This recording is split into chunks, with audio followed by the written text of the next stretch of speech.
फिर क्या बताया, गुरु बिन वेद पढ़े जो प्राणी, समझुन सौर रहे अज्ञानी। गुरु बिन काहु न पाया ज्ञाना, जो थूथा बूछड़े मूड किसाना। अब जैसे सरसों का जोड़ा होता है भूस, या ये धान निकालते हैं उसकी प्राण भूस होता है, और कोई मूर्ख उस प्राण में ठाठा पटकन लग रहा हो और कोई इसको कहे क्या कर रहा है कि धान निकाल रहा हूं धान इसमें थोथे भूस में माथा मार रहा है। तो जब तक सतगुरु नहीं मिलेगा तो ये अन्य साधनाएं हैं, थोथा भूस कुटना, तो इससे कुछ लाभ नहीं होना, कितना प्रयत्न कर लो। वो तो धान गेहूं नो के नो धान हो, जब मारे क्या पटक पटक गरड़ गल पड़े ढेर लाग जाए थोड़ी देर में। तो वो सतगुरु आज ये दास है उस परमात्मा का भेजा इस कलयुग में, ये याद रख लियो। ये दास इसलिए बार बार रिवाइज कर रहा है कि अपनी महिमा हमने आपको बतानी पड़ी। परमात्मा खुद आए थे, हम ही अलख अला हैं कुतुब गोस और पीर, गरीबदास खालिक दनी हवरा नाम कबीर। ए स्वामी सृष्टा में सृष्टि हमारे तीर, दास गरीब अधर बसों में अवगत सत कबीर। पर ना समझ में आई, जब स्वामी रामानंद जी को परमात्मा ऊपर ले गए, सारी स्थिति दिखाई जब छोड़ा, जब मान गए कि दो ठोर है एक तू भया एक से दो, और गरीबदास हम कारणे आए हो जग मगदो।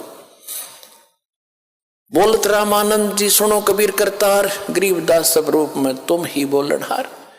जब भगवान बता रहे थे सबको, कोई नहीं माना, वो भी रामानंद ने इसलिए मारना पड़ा कि आंखों देख आया। तो पुण्यात्माओं, यहां भगवान ने अपनी महिमा बतानी पड़ी, इस दास ने भी अपना बतानी पड़ी कि मैं उस कबीर का दास हूं जो सारी सृष्टि का मालिक है, और वो ज्ञान और सतगुरु आज ये दास ही है। और जो सतलोक आसन बरवाला में आ जाएगा उसको यकीन भी पूरा हो जाएगा, फिर वो नहीं डगमग हो सकता जो इंसान की, जब वो मोक्ष की या कुछ ज्ञान ग्रहण की इच्छा से आया होगा। जो आया होगा बकवादों की, तो वो तो बता ही दिया आपको। कहते हैं कोट वर्ष करो संगत संतों की, पत्थर का जल में क्या भीजे, चंदन बन में रंग ला दे एक बांस बिटम्बी ना सीजे। कहते हैं जैसे पत्थर को तो 20 फुट जल में डाल दो, 2 टुकड़े, और बाहर निकालो 10 वर्ष बाद से 6 घंटे बाद, और फिर उसको एक दूसरे से लगा दो, उसमें ज्यों के तो गुण है, गुणों में परिवर्तन नहीं हुआ, चिंगारियां निकल रही हैं उससे। और इसी प्रकार चंदन का जो पेड़ वृक्ष होता है, आसपास के सभी नीम को, जंडी को, पीपल को, जितने भी पेड़ होते हैं अपनी महक छोड़ छोड़ कर चंदन जैसी महक वाला बना देता है, बहुमूल्य बना देता है। लेकिन एक बांस होता, बांस जिसकी लाठी बने, मच्छरदानी बने, इसका असर नहीं होता, चाहे उस चंदन के वृक्ष के साथ में उग जा, उसमें वो ग्रहण करने का गुण ही नहीं है। तो जो यहाँ आएंगे कुछ जिज्ञासा लेकर के, मोक्ष आधार मान करके, उनका तो लाभ होगा ही होगा। उनको तो समझ में आ ही जाएगा कि विश्व में आज कोई गुरु नहीं है, इस दास के अतिरिक्त सतगुरु भी नहीं है।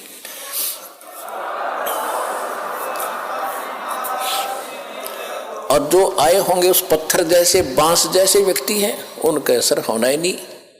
वो तो वही फिर कबाड़ में क्या करें, कि तक किले में चढ़े जाया करें, पत्थर और काम के आएंगे। तो इस प्रकार के जो व्यक्ति हैं जिनको इतना ज्ञान, इतना प्रमाण देखकर भी असर नहीं हो रहा कि ये सचमुच कोई बात अलग है, तो वो बताया है कि कोट वर्ष करो संगत संतन की, जैसे पत्थर का जल में क्या भीग गए, और चंदन बन में रंग ला दे एक बांस बिटम्बी ना सींचे। तो इसी प्रकार परमात्मा ने बताया कि देखो ये आ रहा तुम्हारा भगवान, और तुम वेद पढ़ो और गीता पढ़ो और पुराणों को सत्य मानते हो। और पुराणों में ये लिखा है, वेद में कहीं लिखा है, श्री देवी पुराण के अंदर 5वें स्कंद में 414 पृष्ठ पे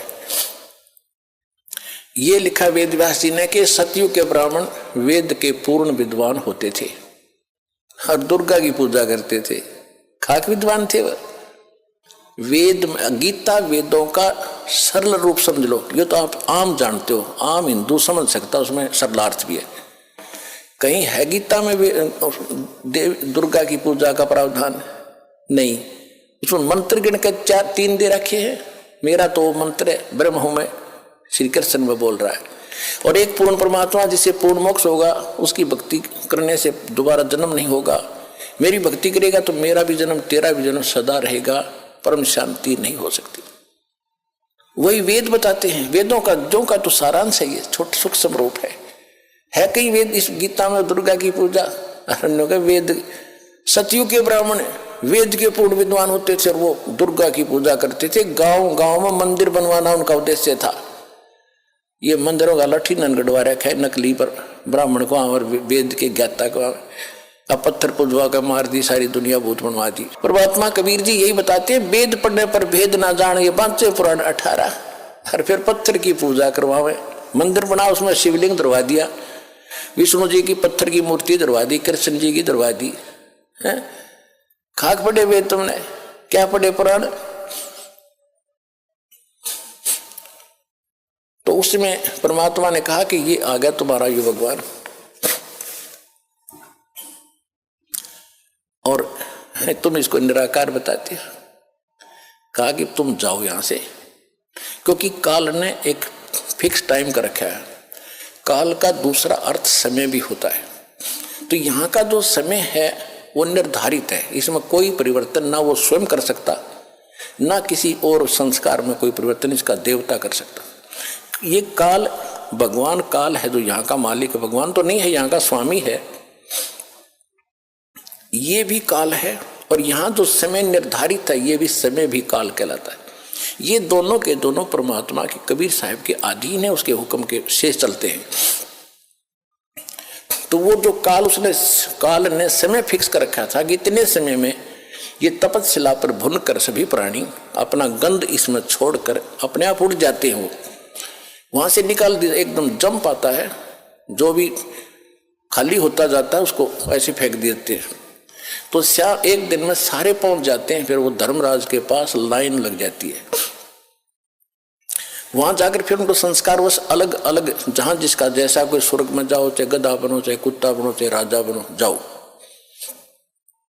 वो क्रम फिर शुरू हो गया। तो वो जब तक नहीं, वो चला था इसलिए कि उस समय पूरा हो गया, वो जा चुके होंगे। परमात्मा ने कहा कि वो देखो दूर से आ रहा है और तुम उसको देखो, वो है तुम्हारा भगवान, अब तुम जाओ। तब परमात्मा ने उनको वहां से भेजा। फिर वो काल ने निकट आकर देखा कि ये आदमी कौन खड़ा है, मेरे इस स्थान पर तो कोई आ ही नहीं सकता। 21वां ब्रह्मांड जो दास ने आपको बता रखा है, 21वें ब्रह्मांड में भी एक ऐसा गुप्त स्थान है जहां तपस्या है। आप सृष्टि रचना के अंदर वो मैप देखोगे, चित्र देखोगे, उनमें समझ में आएगी। जो हमें दास कई बार सत्संग में भी सुनाता है, पुस्तकों में बच्चों ने, भक्तों ने लिखा हुआ है उसको। तो वहां कोई नहीं जा सकता उसके अतिरिक्त। तो वहां उसने देखा दूसरा आदमी कौन आ गया। फिर ध्यान से देखे तो जोगजीत खड़ा है। उसको ये मालूम था कि जोगजीत भाई मेरा पिता का पूरा आज्ञाकारी है, पूरा कृपा पात्र है। पिता माने सतपुरुष कबीर साहब का। और ये वैसे नहीं आया होगा, या तो कोई संदेशा लेकर आया है, मुझे कोई और सजा सुनाओगे, मेरे से कोई गलती तो रोज जाकर ही हो, या बकवाद देकर रखी इसने। फिर भी हिम्मत सी करके पूछा और कहा कि क्योंकि जब इसको ने सतलोक में गलती की थी ज्योति निरंजन ने, काल ने, तो जोगजीत रूप में आकर ही परमात्मा ने उसको 21 ब्रह्मांड समेत और दुर्गा समेत, और दुर्गा के अंदर सभी आत्मा परमात्मा ने फिक्स कर फीड कर दी थी, भर दी थी, जिन्होंने इसके साथ आने की स्वीकृति दी थी। तो इसने वहां दुर्गा के साथ बद व्यवहार करना चाहा, इसकी बेइज्जती करनी चाहिए थी, या उसके मुंह में समा गई पेट में मुख के माध्यम से। तब परमात्मा ने आके इस काल के पेट से निकाली, और दोनों ही दंडित अपराधी हो ही रहे थे, हम भी हुआ, दुर्गा भी, काल भी। तो काल जो अपराधी बन गया कि उसने वहां गलत कर दी। ऐसे पवित्र स्थान में एक देवी लड़की के साथ बद व्यवहार करे, फिर उसको वहां से 21 ब्रह्मांड समेत भेज दिया, निकल जाए से। उस समय इसने हाथ जोड़े जोगजीत रूप में कि माफ़ कर दे, मेरे से गलती होगी और मुझे यहीं रख लो, पिताजी से प्रार्थना कर दो। वो बोला भी प्रार्थना मैंने कर ली, आप जाइए यहाँ से। जबरदस्ती 21 ब्रह्मांड समेत इसको यहाँ 16 शंख कोश की दूरी पर भेज दिया। एक कोश में 3 किलोमीटर होते लगभग। 48 शंख, नील पद्म शंख, इतने किलोमीटर दूर ये 21 ब्रह्मांड आगे। उसके बाद इसने अपनी मनमानी शुरू कर दी कि मेरा कौन के बिगाड़ेगा। तो जब वो जोगजीत रूप में परमात्मा इसके लोक में आ गए तो इसने वो प्रतिशोध लेना चाहा जो उसने वहां से निकाला था जोगजीत रूप में, और उस समय भगवान जोगजीत रूप में खड़े थे। तो काल ने कहा कि जोगजीत तू यहां क्यों आया, यहां क्यों आया, और पुरुष वचन हो तो मुझे सुनाओ। तुम यहाँ क्यों आयो और कोई पुरुष की आज्ञा है, परमात्मा का कोई वचन है मेरे लिए, आदेश संदेश है तो मुझे सुनाओ। और कहते हैं वहां से बाहर निकाला मोही, और जोग जीत ना छोड़ू तो ही। तो मेरे लोक में किस लिए आ गया, तेरी हिम्मत कैसे पड़गी मेरी आज्ञा बिना तू यहाँ आने का। तुम वहां रहो, मैं अपना यहाँ रहूंगा, तुम्हारा क्या मतलब बीच में इंटरफेरेंस करने का। जो वचन है वो बता जल्दी। डर गया वो कि कोई और संदेशा लेकर आया तो और सजाना मिल जाए तुझे, कि बोल क्या आदेश है पिताजी का, मुझे पहले वो बता, फिर मैं आज तुझे खूब पिटूंगा, तेरे को ऐसी पिटाई करूंगा तू याद रखेगा। तो जोगजीत रूप में भगवान ने कहा कि सुन ले परमेश्वर का पिताजी का आदेश, तूने उसकी आत्माओं के, ये तेरे भाई बहन हैं जो तेरे साथ आ गए। अरे नालायक, इनने तो तेरे ऊपर विश्वास किया, तूने इनके साथ विश्वासघात किया, इनको कंगाल कर दिया। इसने क्या जुल्म कर रखा अपने साथ, इसने ऊपर एक महास्वर्ग बना रखा ब्रह्मलोक में, और उस महास्वर्ग के अंदर इसने अलग से नकली लोक बना रखे, सतलोक, अलखलोक, अगमलोक, अकैलोक। जो ये राधा स्वामी वाले जो करते हैं ना, ये ढोल पीटे हैं, ये तो इस नकली लोक की भी इन पूरा ज्ञान को ना काल के लोक झूठा बना रखा है। नो की नो नकल ऊपर की दुर्गा से करवा ली इसने। तो परमात्मा ने कहा कि तुमने इनकी क्या हालत कर रखी है। परमात्मा ने कहा कि ये तेरे भाई बहन है सारे, और निकम्मे तेरे पर विश्वास करके आ गए तेरे साथ, तो ऐसा जुल्म। तो इसने क्या कर रखा है, वहां ठगता है आपको। आज आपको ये बताया जा रहा है कि आपको कैसे लूटा जा रहा है, कैसे आप ही भिखारी बन गए। पहले जब वहां से आए सतलोक से तो आप पुण्यों से भरपूर थे, आप एक बहुत साहूकार के बेटे थे।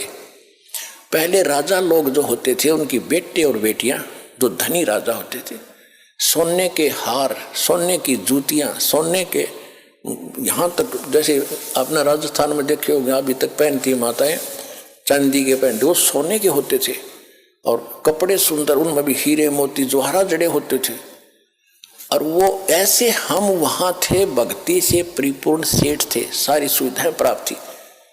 अब हम आगे उन सारे आभूषणों समेत, यानी सारी भक्ति समेत इसका साथ भाग गए। जैसे एक अमीर सेठ की लड़की उन्हीं के एक नौकर के साथ भाग गई, हमारे साथ वो बनी हुई है। अब ये उस भागने से पहले उनके जो चल रहा था विचार विमर्श, उनका पता माँ बाप को लग गया।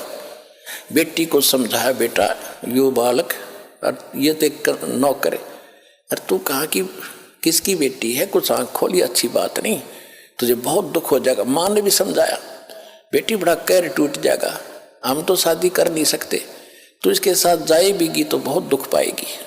समझा दिया, हाँ माँ को नहीं जाऊंगी, ऊपर से तैसे करगी और पीछे से सारा आभूषण लेकर भागी।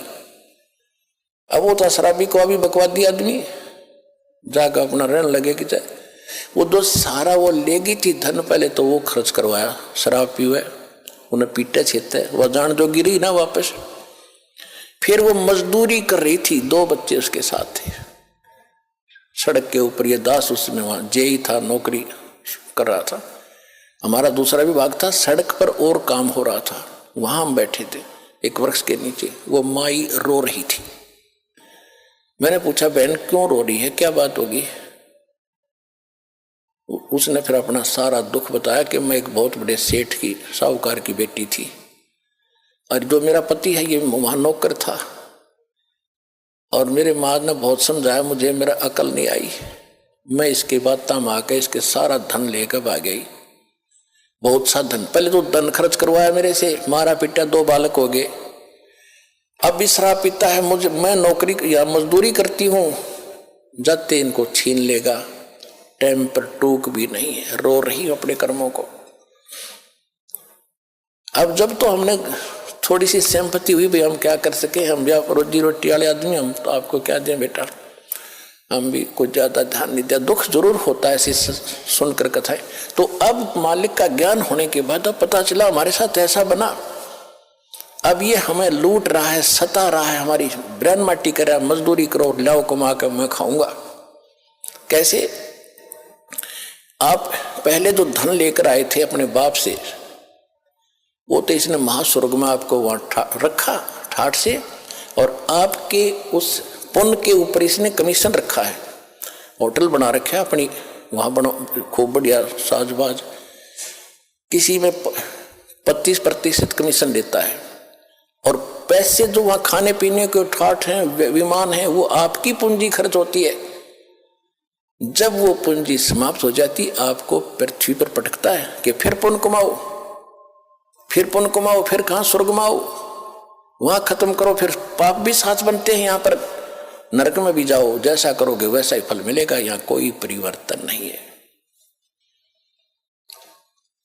अब परमात्मा ने आके बताया, होए होए, परमात्मा ने कहा रे जालिम, ये जुल्म कर रखा तेने, हैंड टू माउथ कर दिए कि सेठ के बेटा बेटी थे, और तेने के जुल्म कर रखा है, इनसे मजदूरी कराता है, मौज तू मार रहा है, तेरे देवता मार रहे हैं, ब्रह्मा विष्णु महेश क्या है, ये भी आप कमाई कराते हैं तुमसे।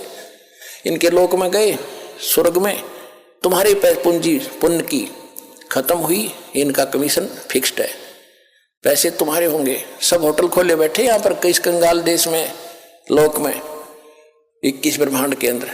फिर वहां से खत्म होते फिर जाओ नीचे, जबरदस्ती फेंक देंगे।